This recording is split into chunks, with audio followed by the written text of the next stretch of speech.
5 ವರ್ಷಗಳಿಗೊಮ್ಮೆ ಬೆಟ್ಟ ಗುಡ್ಡ ಕಣಿವೆ ಏರಿ ಮತದಾರರ ಪಾದ ಮುಟ್ಟಿ ನಮಸ್ಕರಿಸಿ ಮತ ಯಾಚಿಸುವ ರಾಜಕಾರಣಿಗಳಿಗೆ ಇಷ್ಟವಾಗುವ ಕಾಲೋನಿಯೊಂದು ಕೊಡಗಿನಲ್ಲಿದೆ. ಸ್ವಾತಂತ್ರ್ಯ ಸಿಕ್ಕ ದಿನದಿಂದಲೂ ಇಲ್ಲಿ ಸಮಸ್ಯೆಗಳು ಜೀವಂತವಾಗಿವೆ. ಪ್ರತಿ ಬಾರಿ ಜನಪ್ರತಿನಿಧಿಗಳು ಭರವಸೆ ನೀಡಿ ತಮ್ಮ ಬೇಳೆ ಬೇಯಿಸಿಕೊಳ್ಳಲು ಹೇಳಿ ಮಾಡಿಸಿದ ಸ್ಥಳವೆಂದರೆ ಬಲ್ಲಮ್ಮವಟಿ ಗ್ರಾಮದ ಮಂಚೋಟು ಕಾಲೋನಿ. ಹೌದು, ಇಲ್ಲಿಯವರೆಗೂ ಭರವಸೆಗಳನ್ನೇ ಆಸಿ ಒದ್ದು ಮಲಗಿದ್ದ ಕಾಲೋನಿಯ ಮಂದಿ ಇದೀಗ ಎಚ್ಚೆತ್ತುಕೊಂಡಿದ್ದಾರೆ.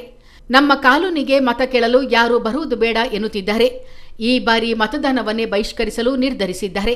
ಮಂಚೋಟು ಕಾಲೋನಿಗೆ ಸೂಕ್ತ ಸಂಪರ್ಕ ರಸ್ತೆ ಇಲ್ಲ, ರಸ್ತೆ ಡಾಮರು ಕಂಡಿಲ್ಲ. ಇರುವ ಕಲ್ಲು ಮುಳ್ಳುಗಳ ಕಚ್ಚಾ ರಸ್ತೆ ಮಳೆಗಾಲದಲ್ಲಿ ಇಬ್ಬಾಗವಾಗುತ್ತದೆ. ಸುತ್ತಲೂ ಆನೆಗಳ ಹಾವಳಿಯೂ ಇದೆ.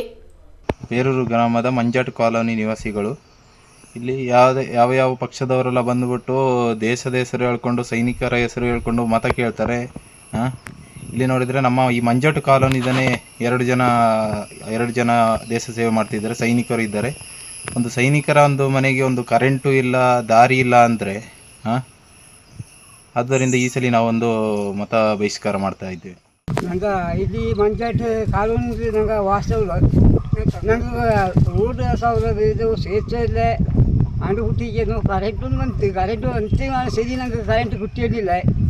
ಅಂಡು ನಂಗೆ ಪೋಪಗೆ ಬಪ್ಪಗೆ ಭಾರಿ ಕಷ್ಟ ಉಂಟು. ಆನೆ ಘಾಟಂಡು ಹುಟ್ಟಿಗೆ ಬಟ್ಟಿ ಹಾಕೋದು ಆನೆ ಐತಿ ಭಾರಿ ಕಷ್ಟದ ನಂಗೆ ಇಲ್ಲಿ ಬದುಕೇನುಂಟು. ಏದೋ ಸೌಲಭ್ಯ ನಂಗೆ ಇಲ್ಲಿ ಇದು ತಪ್ಪಂತ ಏರ್ಪಡು ನಂಗೆ ಕಾಂಬಲೆ ಚೆಂಗಿ ಇದು ಒಂದು ಮಾಡೋದು ನಂಗೆ ಏನಿಗೋ ಸಾರ್ಥಕ ನಾಳೆಗೆ ಆಪಣು ಅಂತ ನಂಗೆ ಒಂದು ಬಸ್ ಕಲೆಕ್ಷನ್ ನಂಗೆ ಉಂಟು. ಮಡಿಕೇರಿ ತಾಲೂಕು ಬಲ್ಲಮ್ಮವಟಿ ಗ್ರಾಮ ಪಂಚಾಯಿತಿ ವ್ಯಾಪ್ತಿಗೆ ಒಳಪಡಿರೋ ಮಂಜಟ್ಟೆ ಹರಿಜನ ಕಾಲೋನಿಗೆ ಸ್ವಾತಂತ್ರ್ಯ ಬಂದ ನಂತರ ಇದುವರೆಗೆ ಯಾವುದೇ ಒಂದು ಮೂಲಸೌಕರ್ಯ ಇಲ್ಲದ ಕಾರಣ ಈ ಲೋಕಸಭಾ ಚುನಾವಣೆಯನ್ನು ಬಹಿಷ್ಕಾರ ಮಾಡುತ್ತೇವೆ ಎಂದು ತೀರ್ಮಾನಿಸಿದ್ದೇವೆ. ಬೇರೂರು ಗ್ರಾಮದ ಮಂಜಾಟ್ ಕಾಲೋನಿಯವರು ಇಲ್ಲಿ ರೋಡ್ ಸರಿ ಇಲ್ಲ, ಸೇತುವೆ ಇಲ್ಲ, ನಮಗೆ ಶಾಲೆಗೆ ಹೋಗಲು ತುಂಬ ದೂರ ಇದೆ. ಇಲ್ಲಿ ಆನೆಗಳ ಕಾಟ ತುಂಬ ಇದೆ. ನಮ್ಮ ರೋಡ್ ಅನ್ನು ಸರಿ ಮಾಡಿಕೊಡಬೇಕಾಗಿ ವಿನಂತಿ. ಮಡಿಕೇರಿ ತಾಲೂಕು ಮಂಜೋಟು ಕಾಲೋನಿಯ ನಿವಾಸಿ ನಾವು. ನಮಗೆ ಸುಮಾರು 100 ವರ್ಷಗಳಿಂದ ನಾವು ಇಲ್ಲಿ ವಾಸವಾಗಿದ್ದೇವೆ. ಸ್ವತಂತ್ರ ಬಂದು 70 ವರ್ಷಗಳಾದರೂ ನಮಗೆ ಯಾವ ಸೌಲಭ್ಯವೂ ನಮಗೆ ಸಿಕ್ಕಿಲ್ಲ. ನಡಿಲಿಕ್ಕೆ ಒಂದು ರಸ್ತೆಯ ಸೌಕರ್ಯ ಸಮೇಗಿಲ್ಲ. ಒಂದು ಹಳೆಯ ಸೇತುವೆ ಇದೆ. ಆ ಸೇತುವೆ ಈ ಮಳೆಗಾಲದಂತೂ ಬಿದ್ದು ಹೋಗುವಂಥ ಪರಿಸ್ಥಿತಿ ಇದೆ. ಹಾಗೂ ಶಾಲಾ ವಿದ್ಯಾರ್ಥಿಗಳಿಗೆ ಹೋಗಲಿಕ್ಕೆ ಮಳೆಗಾಲದಲ್ಲಿ ತುಂಬ ಕಷ್ಟದ ಪರಿಸ್ಥಿತಿಯಲ್ಲಿದೆ. ಈ ಜನಪ್ರತಿನಿಧಿಗಳಾಗಲಿ ಯಾರು ಬಂದು ನಮ್ಮ ಕಷ್ಟಕ್ಕೆ ಇಲ್ಲಿವರೆಗೆ ಸ್ಪಂದಿಸಿಲ್ಲ.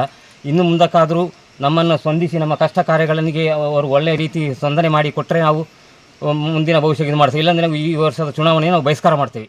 ದೇಶದ ಎಲ್ಲ ಕಡೆ ಕರೆಂಟ್ ಬಂದಿದೆ ಎಂದು ಹೇಳುತ್ತಿದ್ದೇವೆ, ಆದರೆ ನಮ್ಮ ಕಾಲೋನಿಗೆ ಯಾಕೆ ಬಂದಿಲ್ಲ ಎಂದು ಇಲ್ಲಿನ ಜನರು ಮುಗ್ಧತೆಯಿಂದ ಪ್ರಶ್ನಿಸುವಾಗ ಉತ್ತರವೇ ಇಲ್ಲವಾಗುತ್ತದೆ. ಕಾಲೋನಿಯಲ್ಲಿ ನಿವೃತ್ತರು ಹಾಗೂ ಹಾಲಿ ಸೇವೆಯಲ್ಲಿರುವ ಸೈನಿಕ ಮನೆಗಳು ಇವೆ. ದೇಶ ಸೇವೆ ಮಾಡುವ ಸೈನಿಕನ ಮನೆ ಸೇರಿದಂತೆ ಬಹುತೇಕ ನಿವಾಸಿಗಳ ಮನೆಗೆ ವಿದ್ಯುತ್ ಸಂಪರ್ಕವಿಲ್ಲ.